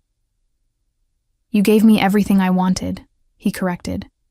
"Eventually, just made me work for it." "And was it worth it?" I turned in his arms, looking up at him. His answer was a kiss, deep and certain and full of promise. Outside, the Tuscan sun set in shades of amber and gold. Inside, we stood wrapped in each other, finally exactly where we belonged. Together. Always together. The photograph that had almost been deleted had instead become the cornerstone of everything we'd built. Proof that sometimes the best beginnings came from moments of unexpected honesty, from jealousy transformed into love, from a man who couldn't bear to see someone else's arm around the woman who had already become his entire world. 2 years of marriage transformed what I'd thought I knew about love and partnership. Enzo wasn't just my husband. He was my collaborator, my confidant, the person who understood me in ways I'd never expected anyone could. The antiquities business flourished under our combined leadership. I'd transitioned fully from assistant to partner, my name appearing beside Enzo's on all major acquisitions. Lombardi and Reyes had a certain ring to it, even if I'd kept my maiden name professionally, while becoming Mia Lombardi in every personal sense. "You're staring at that photograph again," Enzo observed one morning, catching me paused beside our bedroom nightstand, where the infamous Instagram image still held its place of honor. "Just remembering." I touched the frame gently. "How terrified I was when you called that night. How defiant I felt refusing to delete it. How that one moment changed absolutely everything." He moved behind me, wrapping his arms around my waist, his chin resting on my shoulder exactly as it had countless times before. I was insane that night. Couldn't focus on anything except the sight of another man touching you. Even after I flew back to Milan, even after I saw you at the office the next morning, I couldn't shake the feeling that I was losing something precious before I'd ever really claimed it. "You never really claimed it," I corrected, turning in his arms. "We chose each other. There's a difference." His smile was soft, the expression he reserved only for me. "Semantics. But you're right. You chose to stay when I gave you every reason to run. Chose to stand beside me when things got dangerous. Chose to love me despite all the complications that came with it. Best choice I ever made. Second best," he corrected, his thumb brushing along my jaw. The best was refusing to delete that photograph. Everything else followed from that single act of defiance. Our morning routine had become comfortable over 2 years. Coffee together before the day's demands pulled us in different directions. Stolen moments of intimacy before assuming our professional roles, the easy partnership of 2 people who'd learned to move through life in sync. At the office, we'd found our rhythm. Enzo handled negotiations with the kind of quiet intensity that made competitors nervous. I managed client relationships and research, my background in art history finally put to full use. Together, we'd built something extraordinary. A business that operated with absolute integrity while still competing at the highest levels. "The Kimura collection viewing is this afternoon," I reminded him, reviewing the day's schedule over my tablet. They're expecting us at 2. Confirmed. He was reading through correspondence, his coffee cooling forgotten beside him. And tonight? Dinner at my mother's. She's insisting on her monthly family gathering. I smiled at the mention of Signora Lombardi, who'd welcomed me into the family with surprising warmth once she'd understood that Enzo's interest in me was genuine and permanent. Your mother just wants to know when we're giving her grandchildren. And what do we tell her? The same thing we always tell her, when the time is right. But I said it with less conviction than usual, my hand unconsciously moving to my stomach where I'd been feeling slightly off for the past week. Enzo noticed, because Enzo noticed everything about me. Are you feeling all right? You've been tired lately. Just busy season. But even as I said it, I was doing mental calculations. When had my last period been? 3 weeks? 4? My cycle had never been perfectly regular, but still. Mia. He set down his coffee, giving me his full attention. If something's wrong, nothing's wrong, I assured him quickly. Just, maybe I should see a doctor. Rule out anything serious. His expression shifted from concern to understanding so quickly it made my breath catch. You think... I don't know. Maybe. It's probably nothing, but... I couldn't finish the sentence, suddenly overwhelmed by the possibility. Enzo was beside me in an instant, his hands gentle on my shoulders. Would you want it? If you are? Would you? Mia, I've wanted everything with you since the moment you challenged me about that photograph. His voice was rough with emotion. A child, a future, growing old together, all of it. But only if you want it too. Only if you're ready. I think I might be ready, I admitted. Terrified but ready. He kissed me then, soft and sweet and full of promise. Make an appointment. Today. We'll know for certain. The Kimura viewing proceeded normally, both of us falling into professional mode, despite the possibility hanging between us. The collection was stunning. Edo period prints and ceramics that would be perfect for our Swiss client's museum. We negotiated terms, arranged for authentication, handled business with the efficient partnership we'd perfected over 2 years. But underneath, my mind kept circling back to the same question. What if? At 4, I excused myself and made a call to my doctor. They could fit me in tomorrow morning. One simple test, and we'd know.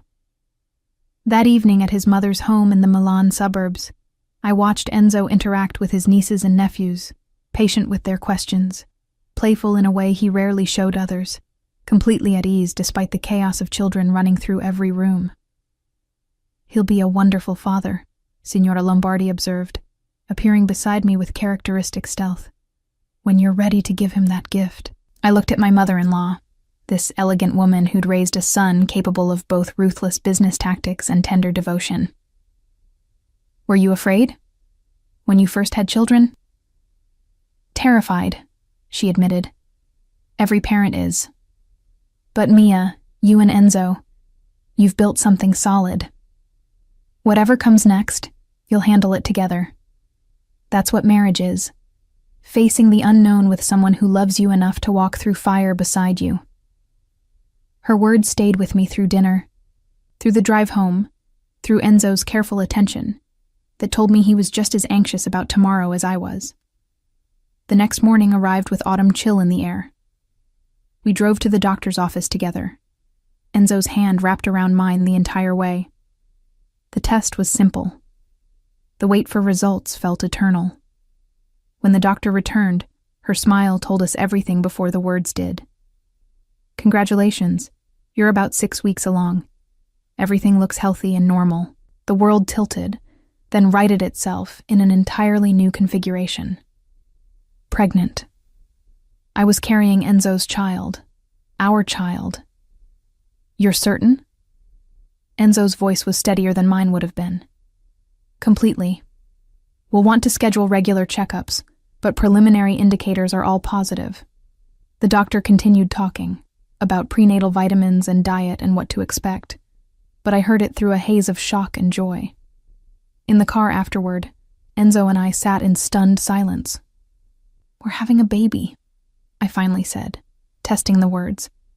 "We're having a baby," he repeated, then pulled me against him, his arms tight around me. "Mia, his voice cracked. "I never thought I'd have this, never thought I deserved it." "You deserve everything," I whispered against his shoulder. "All the happiness in the world. I have you. That's more than I ever dreamed possible." He pulled back to look at me, his eyes bright with unshed tears.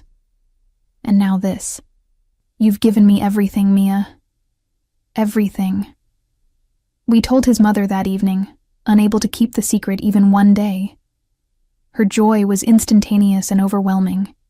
Tears and embraces and immediate plans for nursery colors and baby names. "I knew," she said, laughing through happy tears. "A mother knows these things. I've been waiting for you both to figure it out." The next months passed in a beautiful blur. My body changed, slowly at first, then more obviously.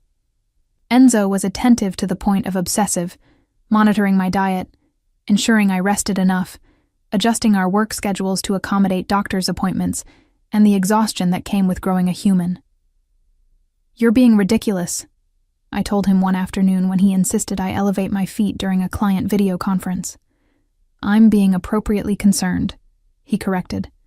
"You're carrying the most precious thing in the world. My concern is justified." Business continued, though we scaled back on travel, and I handled more negotiations remotely. Our clients adjusted, understanding that Lombardi and Reyes was now a family operation in the truest sense. At 5 months, we learned we were having a girl. Enzo cried when the technician pointed out her tiny features on the ultrasound screen. "A daughter," he kept repeating, wonder and terror mixing in his voice. "We're having a daughter." "Are you disappointed?" I asked, though I'd already seen the answer in his expression. "Disappointed?" He looked at me like I'd lost my mind. "Mia, she's perfect. You've given me perfection." "She's going to have you wrapped around her finger," I observed, smiling. "Completely," he agreed without shame. "Just like her mother." We named her Elena, after my grandmother who'd raised me. Enzo insisted, saying the woman who'd shaped me into who I became deserved the honor. The nursery took shape in what had been a guest room. Soft yellows and creams, a vintage crib Enzo had acquired from a Florentine dealer, artwork carefully chosen for whimsy rather than value. And in one corner, on a small shelf, sat the framed photograph. "Are you putting that in here?" I asked when I noticed. "It's part of her origin story," Enzo explained, adjusting the frame's position. The moment her parents stopped pretending and started building the life she'd be born into. She should know how much went into creating the family she belongs to. "You're impossibly romantic," I said, but I was smiling. "Only with you." Elena arrived 2 weeks early on a spring morning, making her presence known with impressive lung capacity. The labor was long and exhausting, but Enzo never left my side, coaching my breathing, wiping my forehead, telling me I was strong enough, beautiful enough, perfect enough. When they finally placed our daughter in my arms, everything else fell away. She was tiny and wrinkled and absolutely perfect, with Enzo's dark hair and eyes that might someday turn gray like his. "Hello, little one," I whispered, tears streaming down my face. "We've been waiting for you." Enzo's arms wrapped around both of us, his forehead resting against mine as we looked down at our daughter together. "Thank you," he said roughly, "for this, for her, for everything." "We made her together," I reminded him. "You carried her, grew her, brought her into the world." His voice was thick with emotion. "You're extraordinary, Mia. Absolutely extraordinary." Our families came to meet Elena that afternoon.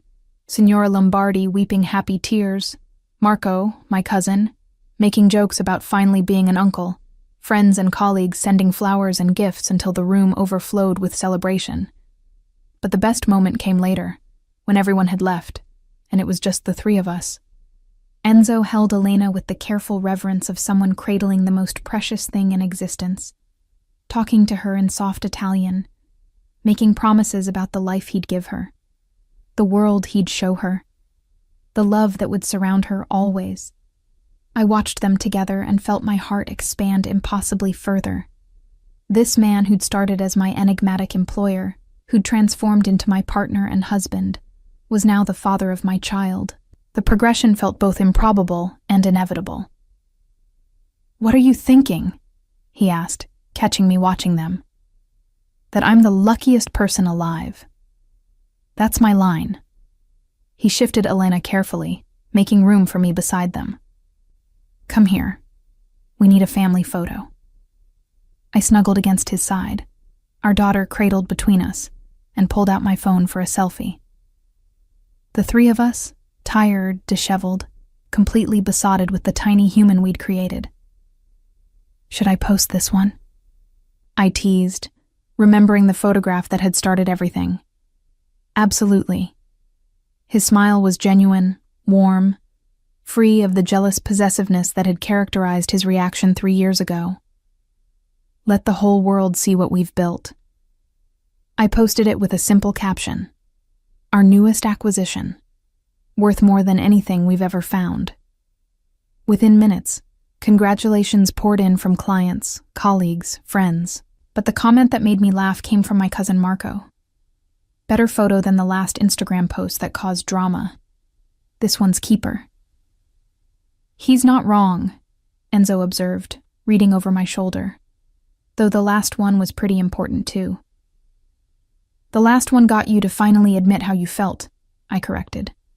"No, the last one made me realize I couldn't keep hiding how I felt. There's a difference." He pressed a kiss to my temple. "But this one? This one shows what happens when two people stop being afraid of loving each other completely." Elena made a small sound, her tiny hand wrapping around Enzo's finger with surprising strength. He looked down at her with such wonder, such love, that I felt tears prick my eyes again. "She's going to be so loved," I whispered. "Spoiled completely," he agreed. "Between my mother and us, she won't stand a chance of not being absolutely adored every moment of her life." "Just like her father adores her mother?" "Exactly like that." His gray eyes met mine, warm and certain, and full of all the love we'd built over 3 years. "Forever, Mia. All of us. Together. Forever." "Forever," I echoed, the word a promise and a vow and a certainty. Outside, Milan bustled with afternoon life, traffic and voices, and the constant hum of a city in motion. Inside our hospital room, we existed in our own perfect bubble, a family complete, a love story that had started with jealousy and defiance, and had transformed into something beautiful and permanent. And somewhere in our home's nursery, a framed photograph waited. The Instagram post that had changed everything, that had forced honesty where there'd been silence, that had become the cornerstone of the family we'd built. The photograph that almost got deleted had instead become our most treasured beginning. 5 years had a way of transforming everything, while somehow keeping the most important things exactly the same. Elena was 4 now, a whirlwind of dark curls and gray eyes that saw too much, just like her father's. She had Enzo's intensity and my curiosity, a combination that kept us constantly entertained and occasionally exhausted. "Papa, why can't we keep it?" Elena asked for the 3rd time that morning, standing in Enzo's office and pointing at a Renaissance bronze sculpture that had just arrived for authentication. "Because it belongs to a museum, Tesoro," Enzo explained patiently, crouching to her level. "We're just making sure it's real before it goes to its new home where many people can enjoy it." "But I want to enjoy it," she argued, her lower lip jutting out in a pout that would have been devastating if we hadn't already grown somewhat immune to it. "You are enjoying it," I interjected, rescuing Enzo from the circular logic of a 4-year-old. "Right now." And when we visit the museum, you'll see it again and remember that you got to see it first. Elena considered this, then nodded with the serious gravity she brought to all her decisions. Okay, but next time, I want to keep one. We'll discuss it, Enzo said, which was his diplomatic way of saying absolutely not, but I don't want to argue about it right now. She scampered off to where her toys were arranged in one corner of the office, a small concession to the reality that running an international antiquities business while raising a child required creative integration of responsibilities. She's going to be trouble, I observed, watching her settle in with her coloring books. She already is, Enzo replied, but his voice held only affection. Just like her mother. I wasn't trouble. I was professionally assertive. You refused a direct order from your employer based on principle. His arms wrapped around me from behind, a gesture so familiar it felt like coming home. That's definitely trouble. The best kind. I leaned back against him, comfortable in the ease we'd built over 5 years of marriage. The business had grown beyond our wildest projections. Lombardi & Reyes was now one of the most respected names in antiquities acquisition, known for ethical dealing and scholarly expertise. We'd moved to a larger space 2 years ago, hiring additional staff and expanding into museum consultation. I'd published my first book last year, a comprehensive guide to Renaissance bronze authentication that had become required reading in graduate programs across Europe. Enzo still handled the major negotiations, but increasingly we worked as true equals, our expertise complementing and enhancing each other's. The Tokyo Museum called again, I said, pulling up the message on my phone. They're interested in us curating their new European wing. That's a 2-year project. Enzo's voice held a question underneath the statement. At least. I turned in his arms to face him. Would require extended time in Tokyo, probably with us alternating who's there. Or, I hesitated. We could make it a family adventure. Elena would adapt. A 4-year-old in Tokyo for 2 years? But he was already considering it. I could see the wheels turning behind his eyes. It could work. She'd become fluent in Japanese, experience a different culture, and your research would benefit from direct access to their collections. You're already mentally planning it, I accused, smiling. I'm mentally planning how to make it work if we decide to do it, he corrected. There's a difference. Elena looked up from her coloring. Are we going somewhere? Maybe Tokyo, I said, moving to sit beside her. For a long visit. Would you like that? Her eyes widened with the same excitement she brought to all new experiences. Can we see Mount Fuji? And eat sushi? And all of it, Enzo assured her, joining us on the floor with an ease that would have shocked anyone who knew only his professional persona. If we go, we'll explore everything. Then I want to go. She returned to her coloring with renewed energy. I'll color a picture of it for you. After Elena had been collected by her nanny for afternoon activities, Enzo and I returned to the business at hand, authenticating a manuscript collection and preparing for an upcoming auction. It still amazes me sometimes, I said, reviewing provenance documents, that this is our life, that we built this together. Does it feel different than you imagined? Enzo asked, looking up from his own work. Completely. I set down the documents. When I took the job as your assistant, I thought I'd spend a few years learning the business, then move on to something else. I never imagined. I gestured around us, encompassing not just the office, but everything we'd created. That you'd fall in love with your demanding employer? That I'd find a partner in every sense that matters. That I'd build a family and a business and a life that feels exactly right. I moved to sit on the edge of his desk, a familiar position from countless previous conversations. 5 years ago, I was terrified of losing my job because I wouldn't delete an Instagram post. Now I can't imagine my life without you in it. Enzo's expression softened in the way it only did in private. That photograph is still the best thing that ever happened to me. Well, second best. His gaze drifted to where Elena's coloring supplies were scattered. She might edge it out. Might? I teased. The photograph led to you. You led to her. It's all connected. He stood, pulling me against him.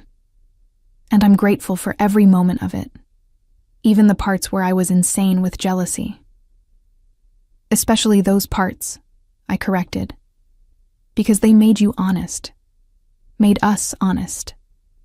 His kiss was familiar and still thrilling, 5 years of marriage having done nothing to diminish the heat between us. When we broke apart, both slightly breathless, he rested his forehead against mine. I love you, he said simply. More now than that first night I called demanding you delete the photograph, more than the day we got married, more than yesterday, and I'll love you more tomorrow than I do today. That's mathematically impossible, I replied, emotion making my voice thick. There's an upper limit to how much love a person can contain. Then I'll keep expanding the limits. His thumb brushed along my jaw in the gesture that had become his signature touch. Forever, Mia. That's how long I intend to keep loving you more. The afternoon proceeded with meetings and emails and all the mundane business of running a successful company. But underneath, I felt the contentment of a life well lived, a partnership that worked in every dimension, a love that had started with chaos and settled into something solid and sure. That evening, at home in the house we'd bought 3 years ago, a converted loft in the Brera district with space for Elena to play and a dedicated study for my research, we fell into our usual routine. Dinner together, bath time negotiations with a 4-year-old who had opinions about everything, story time in Elena's room beneath the mobile of art history figures that Enzo had commissioned from a sculptor friend. Read the one about the girl and the dragon, Elena requested, snuggling into her pillows. Again? Enzo asked, though he was already reaching for the well-worn book. You know this one by heart. But I like how you do the voices. She grinned at him, already winning this negotiation like she won most of them. I watched from the doorway as Enzo read to our daughter, his deep voice shifting between characters, her delighted giggles at the parts she knew were coming. This man who negotiated million-euro deals without flinching became putty in the hands of a 4-year-old girl. After Elena finally drifted to sleep, we retreated to our bedroom, to the space that had been ours alone for 5 years, that held our most intimate moments and private conversations. The photograph was still there on the nightstand, exactly where it had always been. But now it was joined by others. Our wedding photo, Elena's newborn picture, snapshots from family vacations and quiet Sunday mornings. Sometimes I think about that night, Enzo said, noticing my gaze on the original photograph. How close I came to ruining everything by demanding you conform to what I wanted, instead of accepting you as you were. You didn't ruin anything, I reminded him. You forced a conversation we needed to have, made us both honest about what we felt. Still, he picked up the frame, studying the image of me with Marco, the photograph that had changed everything. I was an idiot, jealous and possessive and completely unreasonable. You were human. I took the frame from him, looking at my younger self, 22 and smiling, completely unaware that her life was about to transform. And you gave me this. I gestured to encompass not just the room, but our entire life. So I'm grateful for your temporary insanity. Temporary? His eyebrow rose. I'm still possessive about you, still unreasonably jealous when anyone looks at you too long. But you've learned to channel it better, I observed, into protecting what we've built instead of trying to control it. You've made me a better man, Mia. The raw honesty in his voice still had the power to undo me. Every day you make me want to be worthy of you, of her, of this life we're creating. You're already worthy. I set down the photograph and moved into his arms, the place I'd occupied countless times over 5 years. You were always worthy. You just needed to believe it. We made love that night, with the comfortable familiarity of long intimacy and the continued passion that hadn't diminished with time. Afterward, wrapped in each other, we talked about Tokyo and Elena's future and the possibility of expanding our family again someday. Would you want another child? Enzo asked, his fingers tracing lazy patterns on my shoulder. Maybe, I admitted. Not right now, but someday. Would you? A son this time, he said thoughtfully. To balance things out. Though knowing us, we'd probably have another girl, and she'd have Elena wrapped around her finger within minutes. Just like you and I have each other wrapped around our respective fingers. Exactly.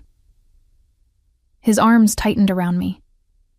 We're pathetically in love, and I wouldn't have it any other way. The next morning brought news that would change our trajectory again. Count Castellani, whose collection had sparked the confrontation with Sado 5 years ago, had passed away, leaving his estate to a charitable foundation with specific instructions that Lombardi and Reyes handle the distribution to museums worldwide. It's a massive undertaking, I said, reviewing the documentation the estate's lawyers had sent. 18 months minimum, requires working with institutions across 3 continents. And positions us as the premier ethical dealers in Europe, Enzo added, reading over my shoulder. Every museum will want to work with us after this. We'd need to hire more staff, probably open a satellite office in New York to handle the American institutions. I was already mentally cataloging what would be required. So we do it. Enzo said it with the same certainty he'd brought to every major decision we'd made together. Tokyo in this. We make both work, because that's what we do. We find ways to make impossible things possible. When did we become people who take on impossible things? I asked, but I was smiling. The moment you refused to delete that photograph. His arms wrapped around me from behind as we both looked at the screen full of opportunity. That's when you taught me that the impossible was just the not yet accomplished. We spent the day planning, strategizing, making calls to potential hires and trusted contacts. By evening, we had the framework of a plan, aggressive but achievable, if we were willing to work harder than we'd ever worked before. Are you sure? I asked Enzo that night as we reviewed our strategy. This is going to consume the next 2 years. Late nights, travel, constant demands. With you beside me? He didn't hesitate. Absolutely. We've built something extraordinary, Mia. This is just the next evolution of it. The next evolution, I repeated, liking the phrase. From your assistant to your partner to what? Internationally recognized antiquities experts? To whatever we decide to become, he corrected. Together. That's the only requirement, that we do it together. Elena appeared in the doorway, rubbing sleep from her eyes.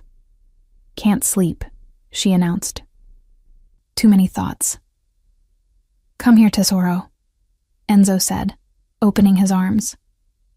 She climbed into his lap, and I watched them, my husband and daughter, the family I'd built with a man who'd once been my enigmatic employer. What thoughts are keeping you awake? I asked, smoothing her dark curls. If we go to Tokyo and help museums and see new places, will we still be us? Her question was so earnest, so concerned, that my chest ached. Always, Enzo assured her. No matter where we go or what we do, we'll always be us. Your mama and I, we figured that out 5 years ago, that the location doesn't matter as long as we're together. Because you love each other? Elena asked. Because we choose each other, I corrected gently. Every day. That's what makes a family. Choosing to be together even when things get complicated. She seemed satisfied with this answer, settling more comfortably against Enzo. Then I want to go to Tokyo and help with museums and see everything. Then that's what we'll do, Enzo promised. Later, after returning Elena to her bed and finishing our own preparations for sleep, I found myself once again looking at the photograph on our nightstand. Do you ever wonder what would have happened if I had deleted it? I asked. If I'd just complied with your demand instead of pushing back? Enzo considered this seriously. We would have found another way. Maybe taken longer, been more circuitous about it, but we would have ended up here eventually. You sound very certain. I am. He pulled me against him, our bodies fitting together with the ease of years. Some things are inevitable, Mia. You and I? We were inevitable from the moment you told me mediocrity was unacceptable. The photograph just accelerated what was already in motion. So it wasn't the catalyst, just the speed increase. It was the moment of truth, he corrected. The point where I couldn't pretend anymore. Where jealousy forced honesty and honesty forced change.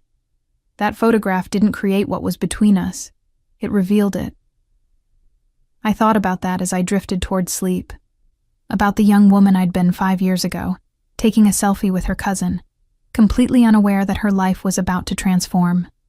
About the man who'd seen that photograph and lost his carefully maintained composure. About how one moment of defiance, one refusal to simply comply, had sparked everything that followed. I'm glad I was stubborn, I murmured against Enzo's shoulder. I'm glad you were fearless, he replied. Still are. It's one of the 1,000 reasons I love you. Only 1,000? A conservative estimate. His lips brushed my forehead. Sleep, amore. Tomorrow we start building the next chapter. The next chapter. It felt appropriate. 5 years had been the foundation. Learning each other, building trust, creating a family and a business and a life that worked in every dimension. The next phase would be evolution, expanding into new territories, taking on challenges that would test us in different ways, continuing to grow both individually and together. But the core would remain the same. Partnership, trust, love that had been forged through honesty and maintained through choice. In the morning, Elena bounced into our room as sunrise painted the sky in shades of amber and gold, announcing that she'd decided Tokyo needed to happen immediately because she'd dreamed about Mount Fuji. Patience, Tesoro, Enzo said, pulling her into bed between us for morning cuddles that had become family tradition. These things take time to plan properly. But I'm ready now, she insisted with 4-year-old logic. Being ready and being prepared are different things, I explained, brushing her curls from her face. We need to make sure everything is arranged properly so our adventure goes smoothly. She sighed dramatically, but accepted this, snuggling between us with the complete trust of a child who'd never known anything but love and security. Later, at the office, we formally accepted the Castellani estate project and began the complex work of cataloging, authenticating, and placing priceless artifacts in appropriate institutions. It was exhausting, exhilarating work that required every skill we'd developed over the years. This is what we were meant to do, Enzo said one evening, as we reviewed placement proposals for a collection of Venetian glass. Not just deal in antiquities, but ensure they end up where they can educate and inspire. When did we become idealists?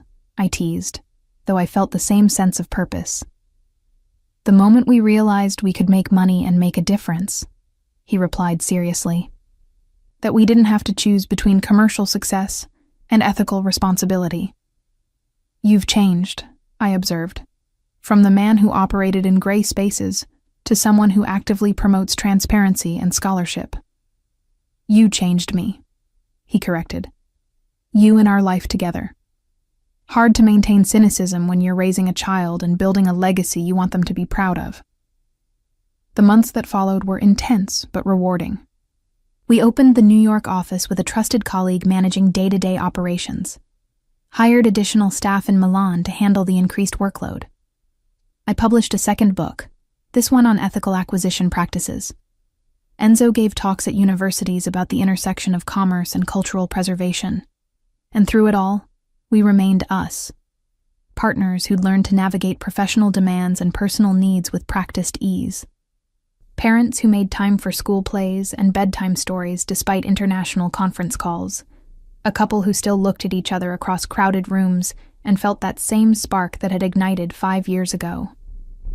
On our 5th wedding anniversary, Enzo surprised me with a trip to Tuscany, just the two of us, Elena staying with his mother, who absolutely delighted in spoiling her granddaughter. "This is where we got married," I said unnecessarily, looking out at the villa where we'd exchanged vows. "This is where we started our marriage," Enzo corrected. "But we started us long before this, in an office in Milan, with a photograph that almost got deleted." He'd brought something with him, a box wrapped in simple paper. Inside was a leather-bound album, and when I opened it, tears immediately filled my eyes. Every photograph from our 5 years together. The Instagram post with Marco on the first page. Our wedding photos. Elena's birth. Family vacations and quiet moments, and the 1,000 small instances that comprised a life shared. "Our story," Enzo said quietly.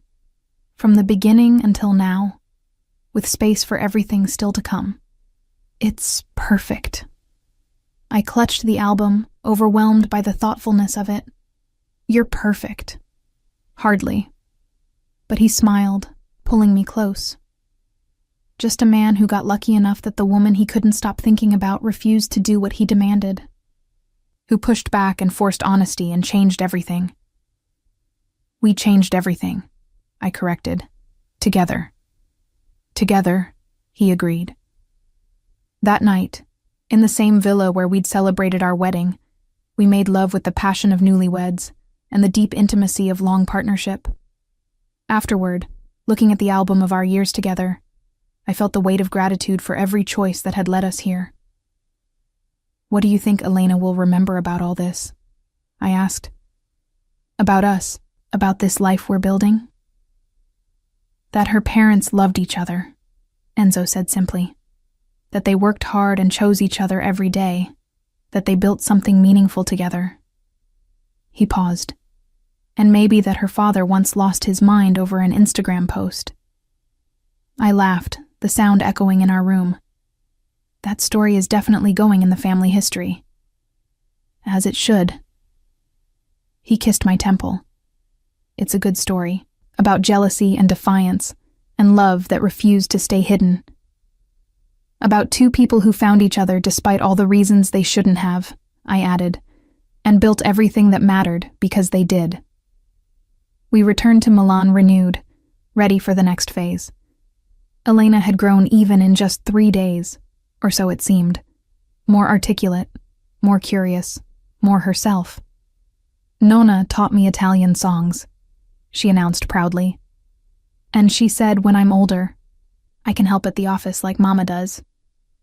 "When you're much older," I emphasized, catching Enzo's amused expression. "But I can learn now," she insisted, "about art and history and how to tell if things are real." "That's true," Enzo conceded. "Learning can start anytime. Doing the actual work requires more maturity." "Then I'll be mature," Elena declared with the absolute confidence of a 4-year-old, making us both laugh.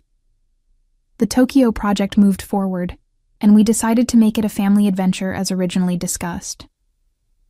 6 months in Tokyo, then returning to Milan for 6 months, alternating for the duration of the project. Elena would attend an international school. We'd immerse ourselves in Japanese culture, and the entire family would grow from the experience.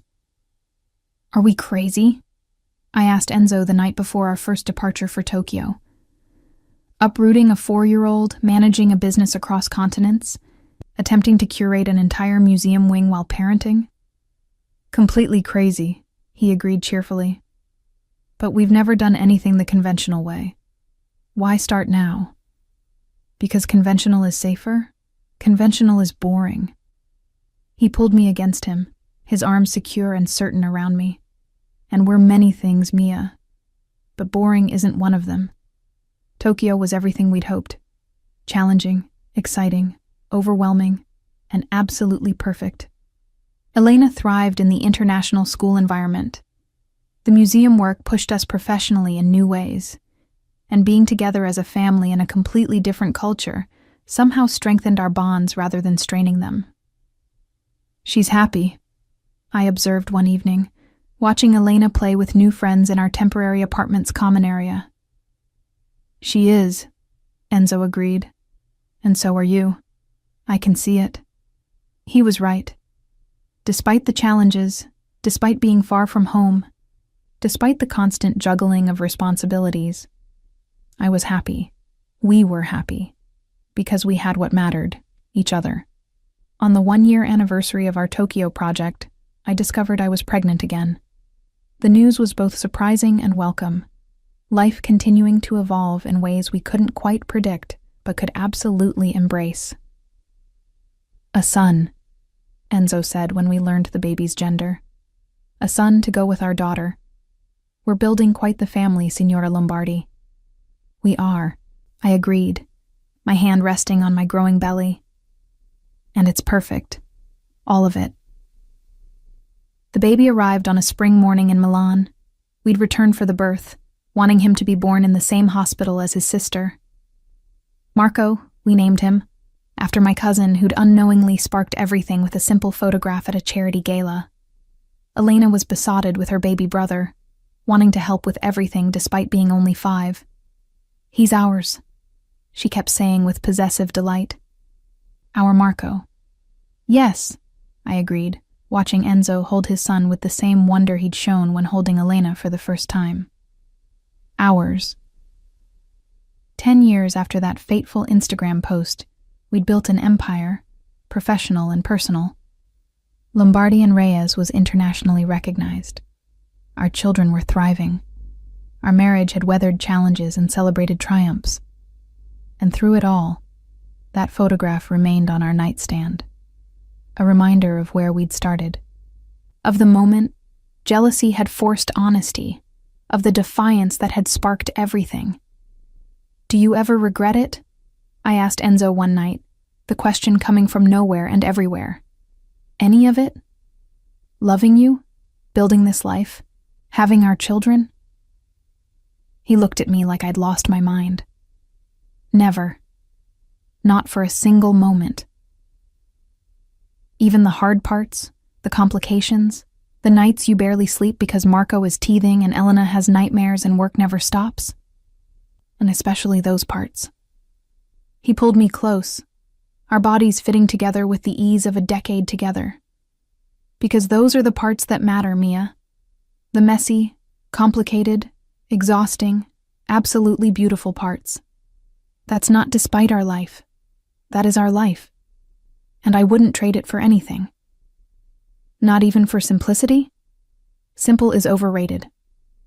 His lips brushed my temple. "We're extraordinary. That's so much better." And he was right. We were extraordinary, not despite the complications, but because of them. Because we'd chosen the difficult path, the honest path, the path that required constant work and unwavering commitment.